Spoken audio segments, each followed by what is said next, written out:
Could you tell us your name and your occupation? My name is Margaret Musgrove, and I'm an assistant professor in the Department of Humanities and Philosophy at the University of Central Oklahoma. What was your first impression about Turkey and Turkish people prior to the trip? I had met a few people from Turkey who seemed very, very friendly and very eager to share their culture, but beyond that, I really knew very little about Turkey. And what was your impression following the trip then? How do you describe Turkey and Turkish people?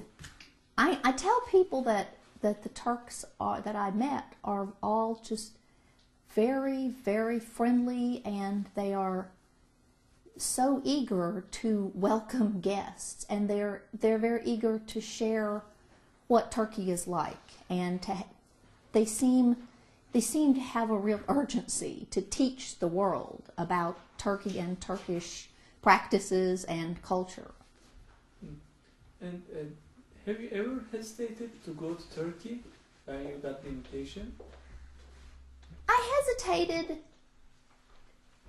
largely because I didn't know what I was getting into. And I also hesitated because it's been a number of years in my life since I traveled anywhere abroad, and I just had to get myself adjusted to the idea of leaving my family for a few days and going far away from them where I couldn't be in constant contact. And that was my only hesitation. It's mostly that I just didn't know what I was going to do.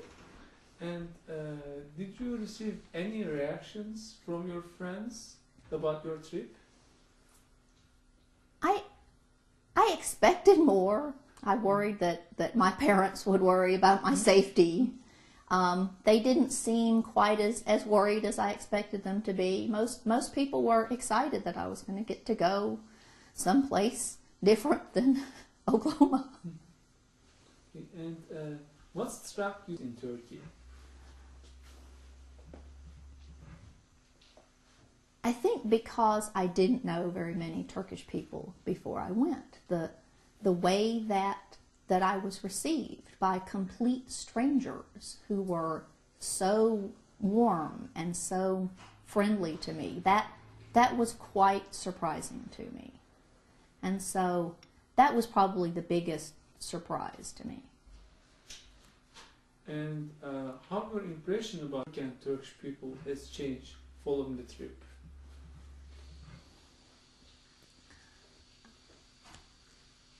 I think that before I felt that Turkish people were very friendly. The few that I had met were very friendly and polite and generous.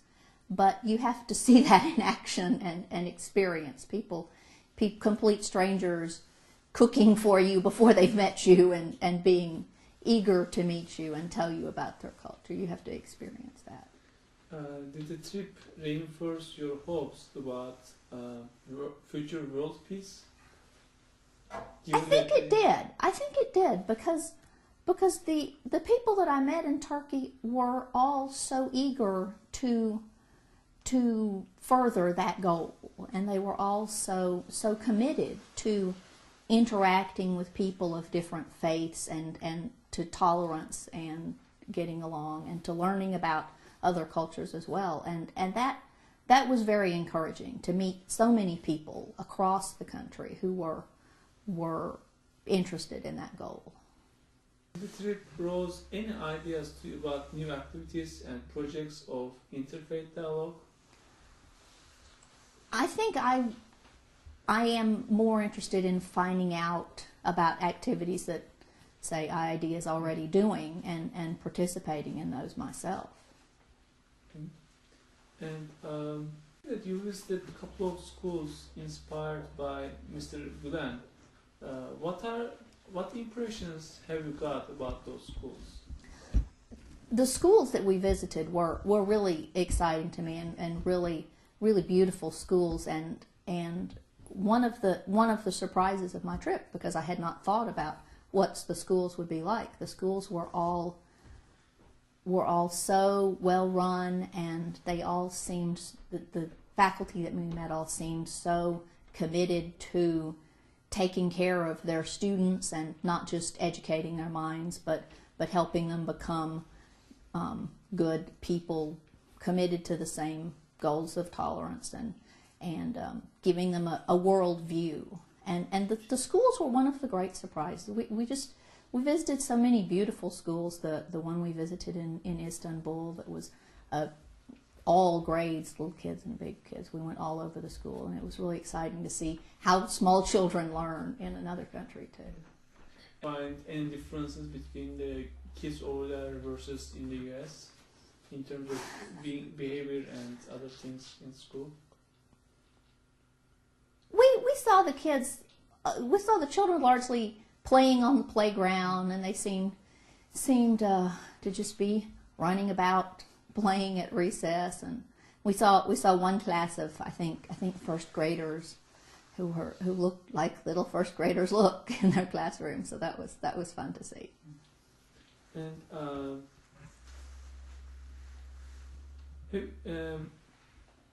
do you think that these education activities encouraged by Mr. Gulen will play an important role in building world peace in the future? That's one of the things I really want to find more about is the schools around the world of the Gulen Movement, because I think that's one of the places that will do the most good is to go to various countries that are underserved by schools and set up similar schools to the ones we saw in Turkey, these very academically rigorous schools, and take that to more people. I think that will have a huge impact around the world. And what about Mr. Gulen before going to trip? I think I had read a couple of articles news articles about him, but I wasn't aware of the extent of the people who were interested in his philosophies and the various activities that they were involved in. I did not know about those before. And did you have a chance to read any works of his following the trip? I have looked at some of the essays and the books. And how would you describe him? Like, if you want to tell it to an American person, how would you? What's the portrait of Fethullah Gulen in your mind? I think it would be valuable for more Americans to look at some of his writings and read some of his writings, because he does provide a different view of Muslim philosophy and faith than many Americans understand currently. I think it would be very useful for Americans to read some of his writings and see his discussions of religious tolerance and a peaceful worldview. And some intellectuals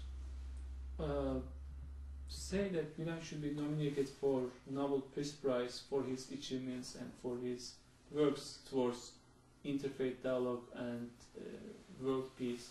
What's your reaction about that? I think he's certainly an important world leader these days in the dialogue on peace. I think he's one of those important people. And with the sponsors of this event, what would you like to say? I would like to express my gratitude to them for their faith in the value of showing Turkey to people from outside of Turkey, and I'd like to assure them that is a valuable thing, that it really has paid off. I think that it has taught people and opened a lot of people's eyes. Did you feel any change in yourself following the trip? Like, did you have any spiritual change or other change in yourself, or in your thoughts? I'm still processing some of that. I'm still processing some of my reactions. I had never been in a mosque before, for example. And I'm still sort of working on what does it mean, the way that I felt when I visited those different sites. Some of the changes that I felt are just in some of my interests.